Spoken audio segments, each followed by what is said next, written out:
Hello, I'm Diva, and I would like to welcome you to the absolutely Divalicious podcast. So, before this episode continues, I would like to give out a fair warning to everyone involved or everyone listening. This topic is a bit harder on the mental frame and it can cause anxiety. So, if you don't want to feel some sort of displeasure or actually think about the future in this way, please click off right now. The other day, I was listening to music after class and scrolling through Instagram when I stumbled upon a very interesting post. I will make sure to link it down in the comments, but it was about ROKO'S Basilisk's thought experiment that initially ascended in 2010 by the user Rocco on the Less Wrong community blog. That post gave a brief explanation on what it is and how it could affect us humans. Though it wasn't enough to fulfill my curiosity, so therefore I decided to Google it a bit more, and actually I've got some information that may or may not be quite interesting. So let's get started, shall we? ROKO'S Basilisk is a thought experiment proposed in 2010 by the user Rocco on the Less Wrong community blog. Rocco used ideas in decision theory to argue that a sufficiently powerful AI agent would have an incentive to torture anyone who imagined the agent but didn't work to bring the agent into existence. The argument was called a basilisk because merely hearing the argument would supposedly put you at risk of torture from this hypothetical agent. A basilisk in this context is an information that harms or endangers the people who hear it. ROKO'S argument was broadly rejected on Less Wrong, with commenters objecting that an agent like the one Rocco was describing would have no real reason to follow through on its threat. Once the agent already exists, it can't affect the probability of its existence, so torturing people for their past decisions would be a waste of resources. Although, several decision theories allow one to follow through on occasional threats and promises. Via the same pre-commitment methods that permit mutual cooperation in prisoners' dilemmas, it is not clear that such theories can be blackmailed. If they can be blackmailed, this additionally requires a large amount of shared information and trust between the agents, which does not appear to exist in the case of ROKO'S Basilisk.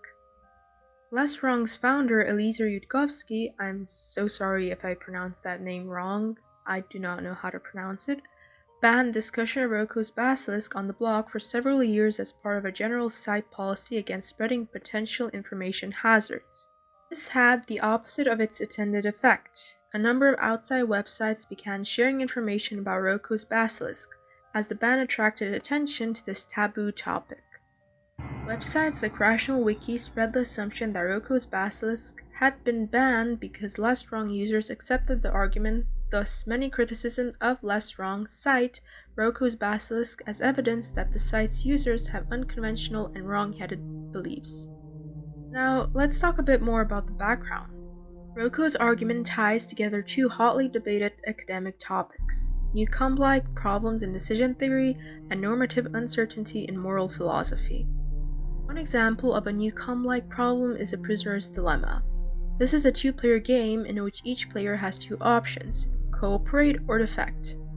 By assumption, each player prefers to defect rather than cooperate, all else being equal, but each player also prefers mutual cooperation over mutual defection. For example, we could imagine that if both players cooperate, then both get $10, and if both players defect, then both get $1. But if one player defects and the other cooperates, the defector gets $15 and the cooperator gets nothing. We can equally well construct a prisoner's dilemma for altruistic agents. One of the basic open problems in decision theory is that standard rational agents will end up defecting against each other, even though it would be better for both players if they could somehow enact a binding mutual agreement to cooperate instead. In an extreme version of the prisoner's dilemma that draws out the strangeness of mutual defection, one can imagine that one is playing against an identical copy of oneself. Each copy knows that the two copies will play the same move, so the copies know that the only two possibilities are we both cooperate or we both defect. In this situation, cooperation is the best choice. Yet casual decision theory, CDT, which is the most popular theory among working decision theorists, endorses mutual defection in this situation. This is because CDT tactically assumes that the two agents' choices are independent. It notes that defection is the best option assuming my copy is already definitely going to defect, and that defection is also the best option assuming my copy is already definitely going to cooperate, so since defection dominates, it defects. In other words, the standard formulation of CDT cannot model scenarios where another agent or a part of the environment is correlated with the decision process, except insofar as the decision causes the correlation. The general name for scenarios where CDT fails is Newcomb-like problems, and these scenarios are ubiquitous in human interactions. Eliezer Yudkowsky proposed an alternative to CDT, timeless decision theory (TDT), that can achieve mutual cooperation in prisoners' dilemmas, provided both players are running TDT and both players have common knowledge of this fact. The cryptographer Wei Dai subsequently developed a theory that outperforms both TDT and CDT called updateless decision theory (UDT). Yudkowsky's interest in decision theory stems from his interest in the AI control problem. Quote, "If artificially intelligent systems someday come to surpass humans in intelligence, how can we specify safe goals for them to autonomously carry out, and how can we gain high confidence in the agent's reasoning and decision-making?" End quote. Yudkowsky has argued that in the absence of a full understanding of decision theory, we risk building autonomous systems whose behavior is erratic or difficult to model. The control problem also raises questions in moral philosophy. How can we specify the goals of an autonomous agent in the face of human uncertainty about what it is we actually want? And how can we specify such goals in a way that allows for moral progress over time? Yudkowsky's term for a hypothetical algorithm that could autonomously pursue human goals in a way compatible with moral progress is coherent extrapolated volition. Because Eliezer Yudkowsky founded Less Wrong and was one of the first bloggers on the site, AI theory and occasional decision theories, in particular logical decision theories which respect logical connections between agents' properties rather than just the causal effects they have on each other, have been repeatedly discussed on Less Wrong. ROKO'S Basilisk was an attempt to use Yudkowsky's proposed decision theory, TDT, to argue against his informal characterization of an ideal AI goal. Now, on to the main topic of this discussion, Rocco's post. Two agents that are running a logical decision theory can achieve mutual cooperation in a prisoner's dilemma, even if there is no outside force mandating cooperation. Because their decisions take into account correlations that are not caused by either decision, though there is generally some common cause in the past, they can even cooperate if they are separated by large distances in space or time. Rocco observed that if two TDT or UTD agents with common knowledge of each other's source codes are separated in time, the later agent can seemingly blackmail the earlier agent. Call the earlier agent Alice and the later agent Bob. Bob can be an algorithm that outputs things Alice likes if Alice left Bob a large sum of money, and outputs things Alice dislikes otherwise.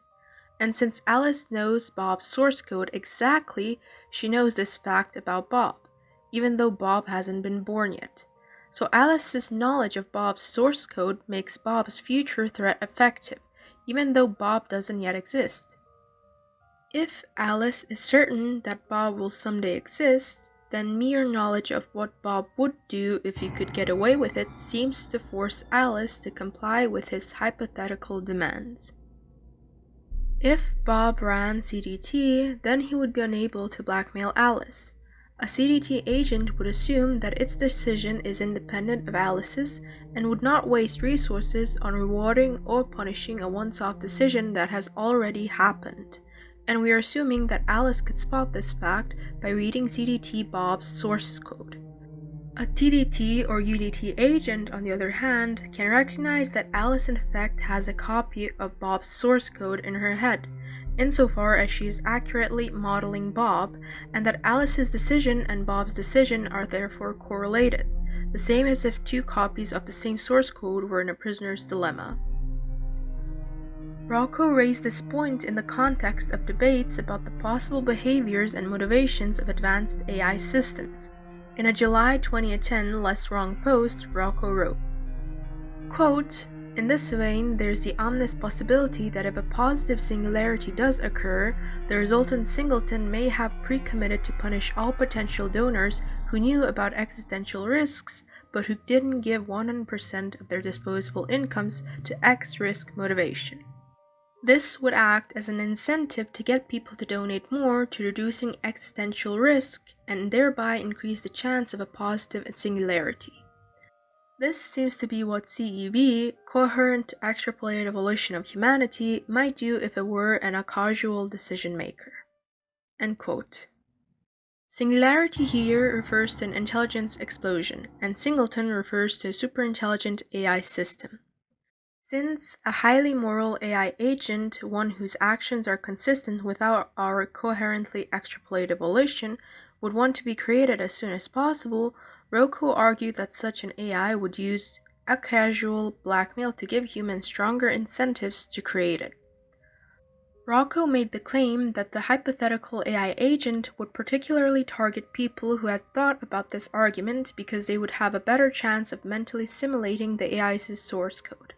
Rocco added, quote, "Of course this would be unjust, but is the kind of unjust thing that is oh so very utilitarian." End quote. Rocco's conclusion from this was that we should never build any powerful AI agent that reasons like a utilitarian, optimizing for humanity's coherently extrapolated values, because this would, paradoxically, be detrimental to human values. Eliezer Yudkowsky has responded a few times to the substance of Rocco's claims. Example, in a 2014 Reddit thread, Yudkowsky wrote, quote, "What's the truth about Rocco's basilisk? The truth is that making something like this work, in that sense of managing to think a thought that would actually give future superintelligences an incentive to hurt you, would require overcoming what seems to me like some pretty huge obstacles. The most blatant obstacle to ROKO'S basilisk is, intuitively, that there is no incentive for a future agent to follow through with this threat in the future, because by doing so it just expends resources and to no gain to itself. We can formalize that using classical causal decision theory, which is the academically standard decision theory. Following through on a blackmail threat in the future after the past has already taken place cannot, from the blackmailing agent's perspective, be the physical cause of improved outcomes in the past, because the future cannot be the cause of the past.